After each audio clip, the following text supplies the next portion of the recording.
नमस्कार, आप देख रहे हैं न्यूज वन हिंदुस्तान। इस वक्त की खबरों में मैं आपके साथ नीनू बिश्नोई। चार धाम यात्रा के लिए रजिस्ट्रेशन के दूसरे दिन आज भी बड़ी संख्या में श्रद्धालु रजिस्ट्रेशन करवाने के लिए पहुंचे हैं। सुबह 5 बजे की यात्री रजिस्ट्रेशन करवाने के लिए लाइन में लग गए थे। इसी के चलते रजिस्ट्रेशन सेंटर पर दूसरे दिन भी लंबी लाइनें लगी हैं और यहां तक कि यात्रियों का रजिस्ट्रेशन में 8 घंटे में नंबर आ रहा है। श्रद्धालुओं की भीड़ को देखते हुए अब जल्द से जल्द या कल से ऋषिकुल मैदान में रजिस्ट्रेशन व्यवस्था शिफ्ट हो रही है और इसको लेकर वहां पर तैयारी शुरू कर दी गई है। हालांकि सेंटर पर रजिस्ट्रेशन के लिए काउंटर बढ़ाए गए हैं। भीमराव तुकाराम जी। कहाँ जा रहे? चारों धाम। किस समय आए थे यहाँ पर रजिस्ट्रेशन कराने के लिए? 5 दिन। 5 बजे से यहाँ खड़े। अब हुआ रजिस्ट्रेशन 8 घंटे में। दशरथ पागोटे हो गया। हम सुबह 5 बजे आए थे। देखो ना, 5 बजे से एक बज जाना था। 8 घंटा। हाँ, 8 घंटा हो गए। नारायण प्रसाद, हम नेपाल से आए हैं, काठमांडू से। सवेरे 5 बजे से नहीं हुआ, बहुत ही धीरे धीरे है। बहुत देर तक 12 बजे तक बाहर बैठे हुए थे, अभी अंदर आए, कुछ ही थोड़ा सा ही आगे बढ़े हैं। सवेरे 5 बजे से परेशानी हो रही है यहाँ पर? बहुत दिक्कत है।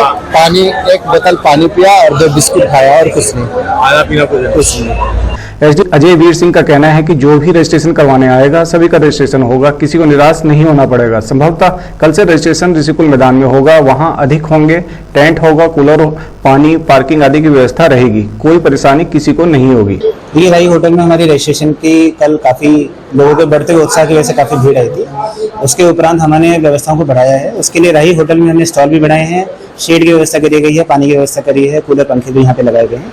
इसके अतिरिक्त हमारी तरफ से कोशिश करें जल्दी से जल्दी ऋषिकुल मैदान में ये पूरी व्यवस्था कर दी जाए, ताकि हमारे स्टॉल्स भी वहाँ 15 से लेकर 20 के बीच का प्लान है हमारा लगाने का। वहाँ पे बैठने की जगह भी करेंगे, शेड, पानी और कूलर पंखे की व्यवस्था कर रहे हैं। वहाँ पे स्पेस की दिक्कत नहीं रहेगी। राही होटल में थोड़ा सा स्पेस का क्रंच है, इस वजह से थोड़ा समस्या है।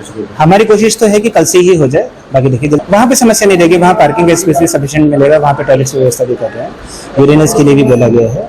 और इस मेन इशू क्रंच जो हमारा आ रहा है वो नंबर ऑफ स्टॉल्स को बढ़ाने की, यहाँ पे स्पेस कम होने की वजह से आ रहा है, वहाँ पे समस्या खत्म हो जाएगी। इस बारे में हमारी तरफ से मैसेज तो करा गया है कि भाई अगर लिमिट बढ़ा दी जाएगी तो अच्छा रहेगा। बाकी अभी तो डेट वाइज हम लोग आगे बढ़ते जा रहे हैं, तो रजिस्ट्रेशन जैसे जो भी आ रहा है उसको मना नहीं हो रहा, सबका रजिस्ट्रेशन। हरिद्वार से जितेंद्र कोरी की रिपोर्ट। बाहरी उत्तरी दिल्ली के नरेला औद्योगिक क्षेत्र में जूता चप्पल बनाने वाली फैक्ट्री में अचानक भीषण आग लग गई। जिस वक्त फैक्ट्री के अंदर आग लगी उसे वक्त फैक्ट्री की सभी मजदूर अंदर काम कर रही थी, लेकिन जैसे ही आग को बढ़ता हुआ देखा गया वैसे ही सभी लेवल समय रहते बाहर आ गई। मामले की जानकारी दमकल विभाग को दी गई, जिसके बाद दमकल विभाग के करीब 14 से 15 गाड़ियां मौके पर पहुंची और आग पर काबू पाने में लगी हुई हैं। अभी तक किसी के हाथों होने की कोई खबर नहीं और दमकल विभाग की टीम लगातार आग पर काबू पाने का प्रयास कर रही है। आधा घंटा पहले लगा ये जूता चप्पल की है, ये सर ये पता नहीं, इसके बारे में ये पता नहीं है। तो आधा घंटा पहले धुआं उठा है ना, तब पता चला है। तो मैं हम लोग आए थे मौके पे, कोई एक आया था, अभी तो 2 है, एक पानी खत्म करके चला। दिल्ली से प्रदीप सिंह की रिपोर्ट। अयोध्या के मुगलपुरा स्थित दरगाह-ए-इस्लामी इंटर कॉलेज में कैरियर गाइडेंस एवं मार्गदर्शन सम्मेलन संपन्न हुआ। इस सम्मेलन के दौरान हाई स्कूल व इंटर की परीक्षा में अच्छे अंक लाकर विद्यालय और जिले का नाम रोशन करने वाले छात्र छात्राओं को नगद राशि के पुरस्कृत कर सम्मानित किया गया। कार्यक्रम में मुख्य अतिथि के रूप में शाहीन इस्लाम साहिबा व सैयद सुएब शामिल हुए। इस दौरान छात्र छात्राओं का हौसला अफजाई किया। आज का ये प्रोग्राम कैरियर काउंसलिंग पर आधारित है और बच्चों के लिए हम लोग कैरियर काउंसलिंग करते हैं ताकि ये पता चल सके कि फ्यूचर में उनके लिए क्या क्या अपॉर्चुनिटीज़ हैं। हम लोग एसोसिएशन ऑफ मुस्लिम प्रोफेशनल से संबंधित हैं और लखनऊ से आए हैं।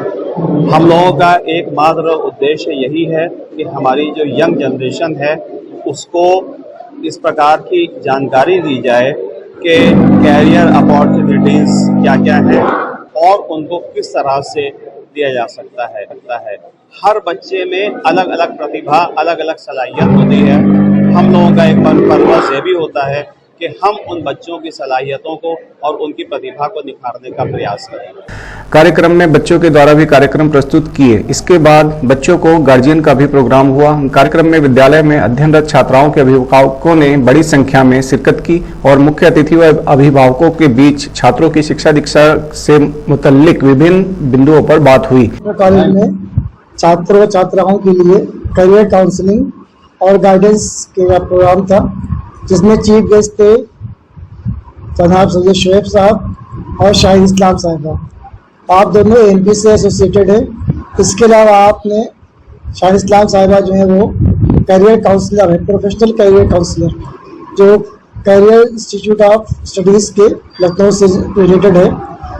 आज कक्षा 10 और 12 के छात्रों और छात्राओं ने इसमें प्रतिभाग किया और मैडम ने कक्षा 10 के बाद और कक्षा 12 के बाद जो कोर्सेज हैं, जो ऑप्शंस हैं, प्रोफेशनल कोर्सेज के, एकेडमिक कोर्सेज के, जॉब अपॉर्चुनिटीज़ क्या हैं, इसके बारे में काफ़ी डिटेल से बच्चों को बताया और बच्चों ने बहुत ही इंटरेस्ट के साथ उनकी बात सुनी। इसके साथ साथ जो दूसरा सेशन होने वाला हमारा अभी है 1 बजे से, वो पेरेंट्स के लिए है। पेरेंट्स का जो रोल है बच्चों की एजुकेशन में, उनकी ट्रेनिंग में, उसके बारे में मदर्स को इन्वाइट किया गया है विशेष रूप से। और शाहिद इस्लाम साहिबा मदर्स से लगभग 1 घंटे का इंटरेक्शन करेंगी और उनको ये गाइड करेंगे कि बच्चों के इंस्टिंक्ट को, बच्चों की प्रतिभा को, बच्चों की लाइक्स और डिसलाइक्स को कैसे पहचानें और किस तरह उनको मोटिवेट करें और किस तरह गाइड करें कि उनकी लाइफ एक सक्सेसफुल लाइफ बन सके। आज 12th के स्टूडेंट है, मेरे 86.60% थे। सर मैं ये कहना चाहूँगी कि पढ़ाई के लिए बहुत ज़्यादा ज़रूरी है कंसिस्टेंसी। अगर आप पढ़ाई कर रहे हैं तो उसमें भी पूरी लगन, पूरी जी जान से मेहनत करनी चाहिए, तभी आपको कुछ हासिल हो सकता है। और अगर हम थोड़ी देर के लिए मेहनत करेंगे फिर सोचेंगे नहीं हो पाएगा हमसे, तो फिर कभी नहीं हो पाएगा। लेकिन अगर एक बार ख्याल आया नहीं हो पाएगा तो उसे ओवरकम करना चाहिए और आगे बढ़ना चाहिए, तभी मुझे कुछ हासिल हो सकता है। जी मैं 6 to 8 hours continuously, effectively 6 to 8 hours. 55% आया है। और अगर आप पूछेंगे मेरा स्ट्रेंथ या मतलब उसका आंसर बिल्कुल ही सही है कि कंसिस्टेंसी होना बहुत ज़रूरी है इंसान में, कि आज पढ़ा कल नहीं पढ़ा ये नहीं होना चाहिए। थोड़ा ही पढ़ो, नहीं माने थोड़ा पढ़ो, लेकिन पढ़ो ज़रूर। ये नहीं कर सकते कि आज नहीं पढ़ा तो फिर चलो अभी तो 12th होने में बहुत देर है, महीने है, 6 महीने 5 ऐसे नहीं, थोड़ा बहुत पढ़ो। कोचिंग ज्वाइन कर रहे हो, इसका ये मतलब नहीं कि वो कोचिंग और इंस्टीट्यूट वाले आपको पूरा घोल के पिला देंगे, नहीं। None of your institute or coaching gonna help you. At the end, it would only be you. आपके ही ऊपर है सब कुछ, है ना। आपने ही जो किया वही है। किसी भी स्कूल का नाम नहीं आता, किसी भी कोचिंग का नाम नहीं आता, सिर्फ आपका ही नाम आएगा हर जगह। और यस, अभी मार्क्स अच्छे आ गए तो हो सकता है मेरे कोचिंग और इंस्टीट्यूट वाले सब लोग कह के आओ इट्स अप टू मी और ये वो, लेकिन अगर मार्क्स मेरे खराब आते तो कोई भी नहीं बोलने आता कि ये मेरे वजह से उसे हुआ है ना। सब ये कहते कि तुम्हारे वजह से हुआ है। तो यही हम कह रहे हैं कि आज मेरे मार्क्स आए, ये मेरे वजह से आए, नहीं आता वो भी मेरे वजह से। अयोध्या से मयंक श्रीवास्तव की रिपोर्ट। उत्तर प्रदेश सरकार की राज्य मंत्री रजनी तिवारी उच्च शिक्षा मंत्री अपने एक ही दिवसीय दौरे पर रायबरेली जनपद के सरेनी विधानसभा क्षेत्र लालगंज कस्बे के एक निजी गेस्ट हाउस में भारतीय जनता पार्टी का बूथ कार्यकर्ता सम्मेलन कार्यक्रम आयोजित किया गया, जहां 400 पर और 80 सीटों का लक्ष्य रखा गया है। उच्च शिक्षा मंत्री ने कहा कि इस बार भारतीय जनता पार्टी का प्रत्याशी मैदान में खड़ा है और उसकी जीत इस बार सुनिश्चित है, और कांग्रेस पर जमकर हमला बोला और कहा कि आपने कांग्रेस का शासन देखा और भारतीय जनता पार्टी सरकार के 10 साल का शासन में बहुत से कार्य किए गए हैं। अब चुनाव हो रहा है तो कहीं ना कहीं से चुनाव लड़ने के लिए खड़े तो होंगे ही, लेकिन रायबरेली का कोई विकास नहीं हुआ है। रायबरेली लोकसभा में सरेनी विधानसभा के अंतर्गत हमारा बूथ सम्मेलन का कार्यक्रम था। ये हमारी पार्टी की संरचना है कि हम लोग बूथ सम्मेलन करते हैं, उसके बाद अन्य कार्यक्रम हो रहे हैं। तो आज ये बूथ सम्मेलन में हमारा आना यहाँ पे हुआ और यहाँ पे हमारे बड़ी संख्या में बूथ के कार्यकर्ता मौजूद थे। सब में एक उत्साह दिखाई दे रहा था, जोश दिखाई दे रहा था और संकल्प दिखाई दे रहा था मोदी जी को तीसरी बार प्रधानमंत्री बनाने का। तो हमें भी सबसे मिलने का अवसर मिला, अपनी बातें हमने कही, पार्टी की योजनाएं नीतियों के बारे में हमने उनसे बात की और उनसे उनके बारे में पूछा कि वो क्या चाहते हैं और कैसे काम कर रहे हैं। तो बहुत ही हर्ष की बात यह है कि वो लोग दिनेश प्रताप जी को जिता करके मोदी जी को तीसरी बार प्रधानमंत्री बनाने का उन्होंने संकल्प लिया है। संकल्प को सिद्धि तक हमारे कार्यकर्ता पहुंचाएंगे और इसी कार्यक्रम में आज हमारा यहाँ पे आना हुआ। कोई इससे बड़ी बात नहीं है, सभी पार्टियां अपना काम कर रही हैं, उन्हें भी करने दीजिए, वो भी काम कर रही होंगी। और लेकिन जनता ने सब देखा, जनता ने कांग्रेस का शासन भी देखा और जनता मोदी जी का 10 वर्ष से जो शासन चल रहा है जनता उसको देख रही है। हर व्यक्ति के लिए योजनाएं बनाई गई हैं, हमारी आस्था का सम्मान रखा गया है, किस तरीके से विश्व में हमारे देश का गौरव बढ़ा है, इसको देख करके जनता ने जो सबको देख लिया, उनको सबक सिखा करके कि अब वो दोबारा से तो हमें लग नहीं रहा है कि रायबरेली में कभी आएंगे।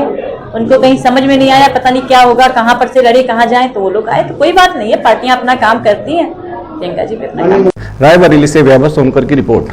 हरिद्वार में नेपाल से खेलकर और जीतकर आए हरिद्वार जिले के बच्चों का स्वागत व अभिनंदन किया। खेलों में उत्तराखंड के बच्चे लगातार अपना नाम रोशन कर रहे हैं। अगले साल होने वाले नेशनल गेम्स के लिए हरिद्वार क्षेत्र की प्रतिभाओं को विकसित करने का सही समय है।